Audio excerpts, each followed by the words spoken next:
বাইরে আমাদের এই গণতন্ত্রপূর্ণতা, স্বাধীন সাংবাদিকতা এবং সাংবাদিকতার ভিতরে রাখছে এবং আমাদের মন্তব্যটা তুলে দেওয়ার চেষ্টা ছিলাম। আপনারা জানেন এই প্রেস ক্লাবে অনেক ঘটনা ঘটে গিয়েছে।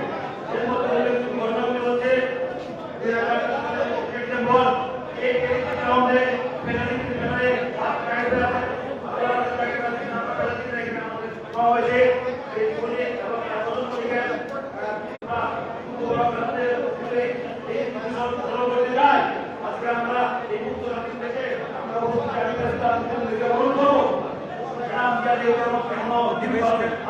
মামলা আমাদের মহাসচিবকে এই জাতীয় প্রস্তাব থেকে প্রস্তাবের ভিতর থেকে জোরপূর্বক ধরে নিয়ে যাওয়া হয়েছে, গ্রেফতার করা হয়েছে। আমরা এর নিন্দা এবং তীব্র প্রতিবাদ জানিয়ে এসেছিলাম, আজকেও জানাই। এই ঘটনা এবং এই দখলবাজির সাথে যারা জড়িত, যারা এই আন্দোলন সংগ্রামকে ব্যাহত করেছে, যারা এই দুর্বৃত্তায়নের সাথে জড়িত, যারা এই ফ্যাসিবাদের সহযোগী ছিল, সবার আমরা বিচার এবং শাস্তি কামনা করছি। সবাইকে ধন্যবাদ। দেখা হবে আগামীতে রাজপথে। আসসালামু আলাইকুম। বাংলাদেশ জিন্দাবাদ। এই পর্যায়ে আলোচনা অংশগ্রহণ করার জন্য অনুরোধ করছি ঢাকা সাংবাদিক ইউনিয়নের সংগ্রামী যুগ্ম সম্পাদক জনাব দিদারুল আলম। তার 2 মিনিটের মধ্যে তার বক্তব্য শেষ করার জন্য বিনীত অনুরোধ করছি। জনাব দিদারুল আলম। আউযু বিল্লাহি মিনাশ শাইতানির রাজিম। বিসমিল্লাহির রহমানির রহিম। আজকের এই মহতী আয়োজনের সম্মানিত সভাপতি, উপস্থিত প্রধান অতিথি, বিশেষ অতিথিবৃন্দ, সামনে উপস্থিত ঐতিহ্যবাহী ঢাকা সাংবাদিক ইউনিয়নের, বাংলাদেশ ফেডারেল সাংবাদিক ইউনিয়নের প্রিয় সহকর্মী ভাই ও বন্ধুরা, এক সাগর রক্তের বিনিময়ে আজকে একটি স্বাধীন পরিবেশে আমরা আজকের এই আয়োজন সবাই সম্পৃক্ত হতে পেরেছি। এই আয়োজনের পিছনে 17 বছরের একটি লড়াই আছে, 36 দিনের একটি অবর্ণনীয় লড়াই সংগ্রাম। 71-এর পরে এরকম অবর্ণনীয় ত্যাগ বাংলাদেশের মানুষ আর স্বীকার করে নাই, দেখে নাই। যে লক্ষ্য নিয়ে এই অভ্যুত্থান হয়েছে, সেই লক্ষ্য আমরা এখনো অর্জন করতে পারি নাই। একটি ক্রান্তিকাল এখনো আমরা অতিক্রম করছি। সঙ্গত কারণেই আজকে বাংলাদেশের রাজনীতির অন্যতম অভিভাবক বিএনপি মহাসচিব, জামায়াত ইসলামী বাংলাদেশের সেক্রেটারি জেনারেল সহ সাংবাদিকদের শীর্ষ নেতৃবৃন্দ এখানে আছে। সাংবাদিকদের যে ত্যাগ, যে লড়াই গত 17 বছর ছিল, সেই লড়াই এবং ত্যাগ স্মরণে রেখে আমাদের কমিউনিটির জন্য এবং গণমাধ্যমকে ফ্যাসিবাদ মুক্ত করবার জন্য যেই সমস্ত পদক্ষেপ নেওয়া দরকার, সেই পদক্ষেপগুলো আপনারা নেবেন। আজকে এই পর্যায়ে আমার অবস্থান থেকে এতটুকু প্রত্যাশা ব্যক্ত করে আমার কথা শেষ করছি। বাংলাদেশ জিন্দাবাদ।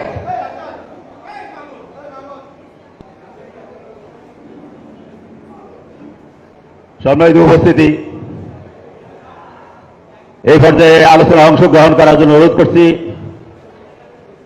ঢাকা সাংবাদিক ইউনিয়নের সংগ্রামী সাংগঠনিক সম্পাদক, যিনি জুলাই আন্দোলনে শুধু এই সংবাদ পরিবেশনের কারণে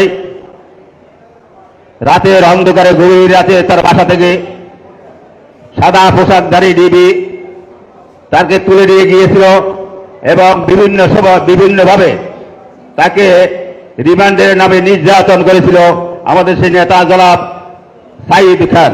এই পর্যায়ে আপনাদের সামনে বক্তব্য রাখছেন নির্যাতিত সাংবাদিক জনাব সাইদ খান। বিসমিল্লাহির রহমানির রহিম। ঢাকা সাংবাদিক ইউনিয়ন এবং বাংলাদেশ ফেডারেল সাংবাদিক ইউনিয়ন আয়োজিত জুলাইয়ে ছাত্র জনতার গণ অভ্যুত্থান,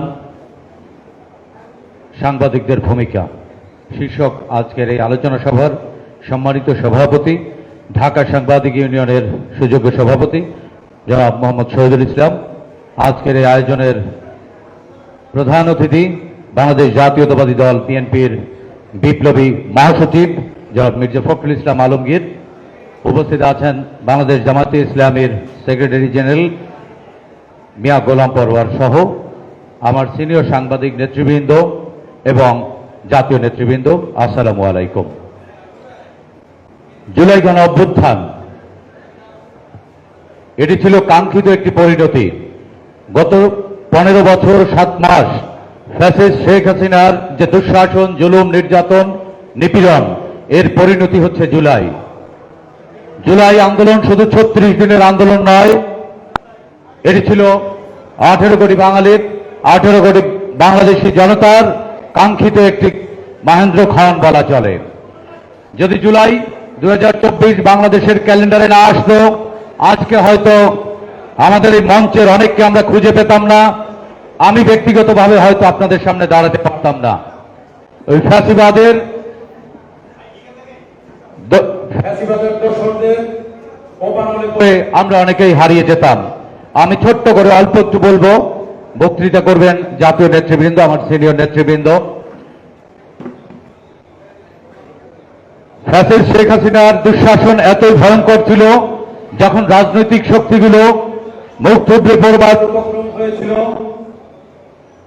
মানুষের জীবন এবং মানুষের জীবিকা যখন এক ধরনের অনিশ্চয়তার মধ্যে, ঠিক তখনই পেশাজীবী সংগঠনগুলো, বিশেষ করে ঢাকা সাংবাদিক ইউনিয়ন, বাংলাদেশ ফেডারেল সাংবাদিক ইউনিয়ন নিয়মিত ফ্যাসিস্টের বিরুদ্ধে কথা বলেছে। আমরাও সোচ্চার ছিলাম।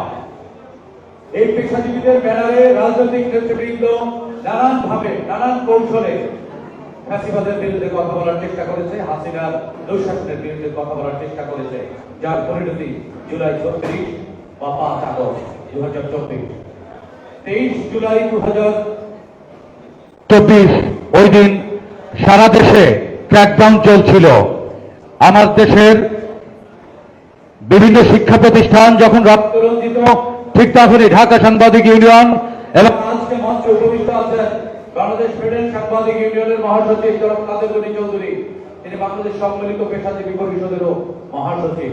ওনার নেতৃত্বে আমরা সেদিন এই জাতীয় প্রেস ক্লাবের সামনে ব্যানার নিয়ে নেমেছিলাম।